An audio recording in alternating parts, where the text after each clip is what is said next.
Alright, starting off first here with a 1962 Lincoln cent. Doesn't look like much here on the front. The obverse of the coin here looks like a regular, beat up circulated penny. However, it is a coin that sold for over $515. And that is because if we flip the coin over to the reverse, you'll see that this coin has a full brockage. So you'll see like a mirrored image of the obverse design. You do not see the reverse design of the Lincoln cent. Now this coin is graded and authenticated by PCGS at an AU53. The coin grading scale goes up to 70. This is at a 53. This coin, like I said, sold for over $515 because of that mint error. Now here is a 1962 Lincoln cent that has a ragged clip, which we can clearly see here in the images displayed. That's a pretty obvious type of mint error there, graded by NGC at a mint state 65 red brown. So your pennies are going to grade at either a brown, or red. Red's always the best. This coin ended up selling for over $165. Now here is a 1962 Lincoln cent that was struck onto a defective planchet.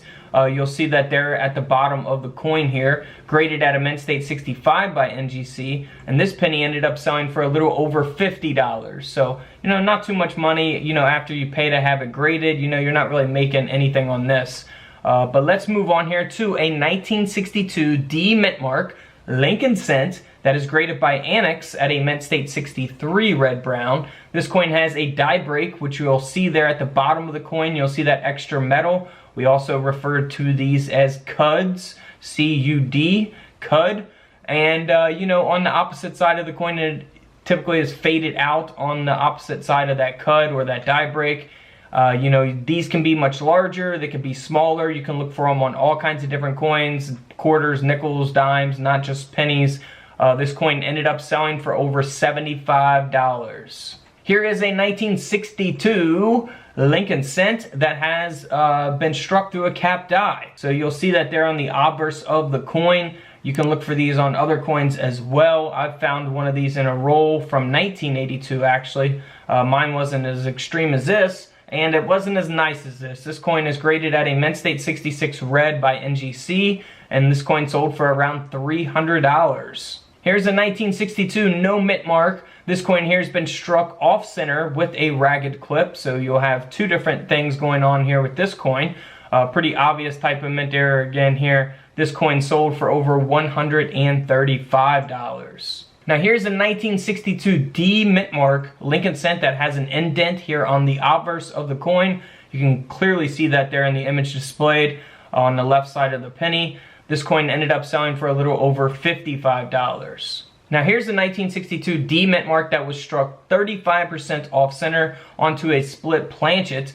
So this coin ended up selling for over $130, graded by NGC at a mint state 63 red brown. Here's another off-center penny from 1962, the D mint mark, struck 25% off-center. This coin sold for over $400. So it all depends on when the coin sells, the demand at the time in which the coin sells, how off-center is the coin, what's the grade / condition of the coin. Things like that will all determine its value. Now here's a 1962 where it is the Lincoln cent design that was overstruck onto a 1962 silver Roosevelt dime. Graded by NGC at a mint state 65. This coin sold for $3,800. Again, you'll see both the Roosevelt dime and the Lincoln cent design, of course, because it was overstruck onto a dime. So pretty cool. You get to see both dates there from the dime and the penny. Now here's a 1962 D mint mark that was struck onto a blank Roosevelt dime. So a silver Roosevelt dime planchet. So you will not see the design of the Roosevelt dime like the last coin because the dime design was not struck onto the planchet yet. It was a blank 10-cent planchet, and this coin sold for $750. Graded by Annex at a mint state 62. Now here's a 1962 that doesn't look like much. It looks like, just a worn out, circulated Lincoln cent. However, it was struck onto a split planchet, graded by PCGS at a mint state 61 brown. This coin ended up selling for a little over $60. Alright guys, don't forget to subscribe in the middle. Check out the videos to the left of me. And until tomorrow, I'll see you guys in the comment section below. This is Couch Collectibles, and this is where I disappear.